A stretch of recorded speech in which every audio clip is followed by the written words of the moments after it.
Good morning, viewers. It's another blessed day. You're welcome to the Daily Fountain Devotional Summary, a daily devotional guide for a close relationship with God. This is a summary of the Daily Fountain Devotional of the Anglican Communion. This summary is by Hope Eleosi Onekpe. You are welcome. Hello, good day. You are welcome to the Daily Fountain Morning Devotion. This summary intends to bring to us understanding to God's words by the help of the Holy Spirit. Today is Wednesday, April 30, 2025, and the topic for today's devotion is Alive in Christ. Let us bow our heads as we pray. Heavenly Father, as we delve into the truth of Christ's resurrection, we ask that you grant us understanding of its profound implications. May your Holy Spirit empower us to proclaim the gospel with conviction, knowing that it is founded on the resurrection of Jesus. Help us to see the hope and power of this truth in our lives and in the lives of those who hear it. In Jesus' name we pray. Our text for today is the book of 1 Corinthians 15. We will be reading from verse 12 to 22. 1 Corinthians chapter 15 verses 12 to 22 reads, "But if it is preached that Christ has been raised from the dead, how can some of you say that there is no resurrection of the dead? If there is no resurrection of the dead, then not even Christ has been raised. And if Christ has not been raised, our preaching is useless, and so is your faith. More than that, we are then found to be false witnesses about God. For we have testified about God that he raised Christ from the dead. But he did not raise him if in fact the dead are not raised. For if the dead are not raised, then Christ has not been raised either. And if Christ has not been raised, your faith is futile. You are still in your sins. Then those also who have fallen asleep in Christ are lost. If only for this life we have hope in Christ. We have all people most to be pitied. But Christ has indeed been raised from the dead, the first fruit of those who have fallen asleep. For since death came through a man, the resurrection of the dead comes also through a man. For as in Adam all die, so in Christ all will be made alive." This is the word of God. Thanks be to God. Praise the Lord. Once again, our topic for today says, Alive in Christ. The body of our today's guide says, in today's text, Paul takes up an argument about some who said that there is no resurrection from the dead. He argued that if there is no resurrection, then Christ is not risen. The preaching of the gospel is useless, and people were still in their sins, while those who died in Christ had perished. Without resurrection, those who put their faith in Christ should be most pitiable. However, Christ is risen from the dead as the first fruits of those who had died.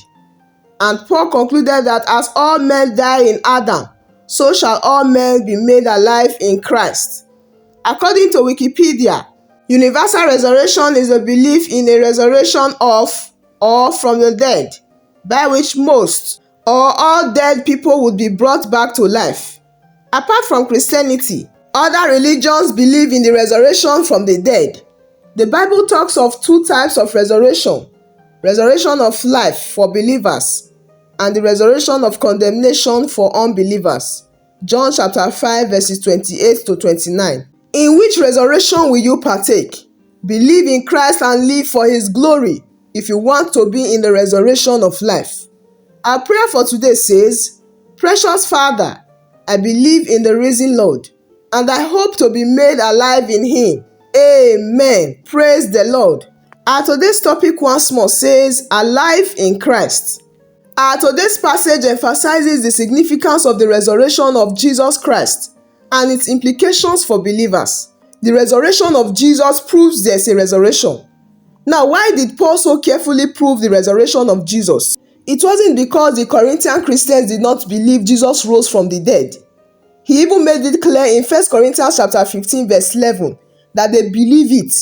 It says, "Whether then it is I or they, this is what we preach, and this is what you believed." It is good we note that the Corinthian Christians did not deny Jesus' resurrection, but our own resurrection, which considered the resurrection undesirable. The bottom line is that the Corinthian Christians believed we live forever, but not in resurrected bodies.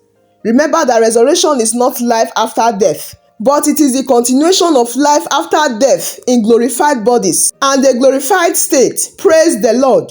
It is also good we note that some of the Corinthian Christians denied the reality of resurrection while believing in a resurrected Jesus. Paul showed how the resurrection of Jesus not only proves his own resurrection, but proved the principle of resurrection. If there is no resurrection, it means that Jesus is not risen, and that Paul and the other apostles have preached in vain, and there is no real resurrected Jesus who they serve. Secondly, if Christ is not risen, then we are found false witnesses of God. If Jesus did not rise from the dead, then it means that the apostles are liars. If Christ is not risen, it means our faith is futile and we are still in our sins. If Jesus did not rise from the dead, then it means that death has power over Jesus and has defeated him. If death has power over Jesus, then he is not God. If Jesus is not God, he cannot complete sacrifice for sins. If Jesus cannot offer a complete sacrifice for sins, then our sins are not completely paid for before God. Then we are still in our sins. If Jesus is not risen, he is unable to save. If Christ is not risen, then the dead in Christ are gone forever. Worst of all, if Christ is not risen, we are of all men the most pitiable. The whole Christian life is a pitiful joke. So if we don't have something beyond this life to look forward to, why do we hassle with the problems in being a Christian? Dearly beloved, knowing and loving Jesus can make our life better. We should also understand that sometimes it will even make our life worse. But when we understand what Paul meant when he said, if in this life only we have hope in Christ, we are of all men the most pitiable, then we will understand what a difficult life Paul lived. With all Paul suffered, he endured for Jesus Christ. To the unbelievers, this life alone gives them all the pleasures they need. But it is different for the Christians. Anyone who do not believe Jesus Christ rose from the dead in a resurrection body have no right to call himself a Christian. As Christians, we should not fail to retain a firm hold on the word of God. We are justified by the resurrection of Jesus, even as Paul has demonstrated beyond all doubts that Jesus rose from the dead.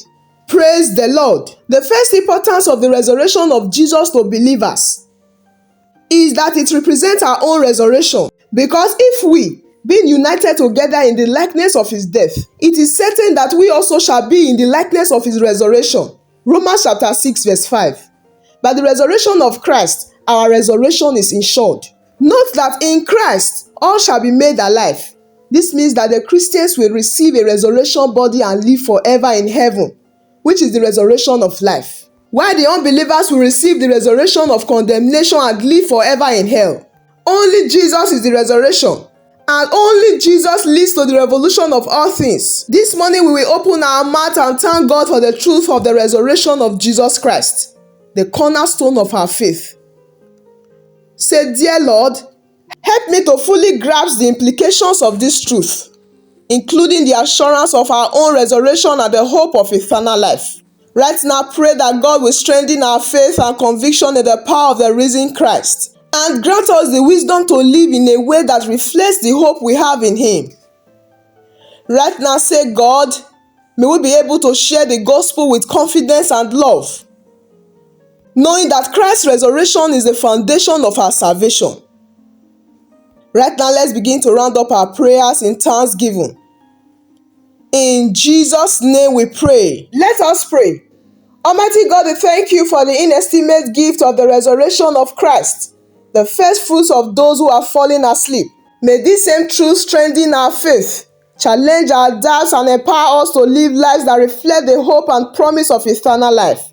Grant us wisdom and grace to understand the profound implications of Christ's resurrection for our lives.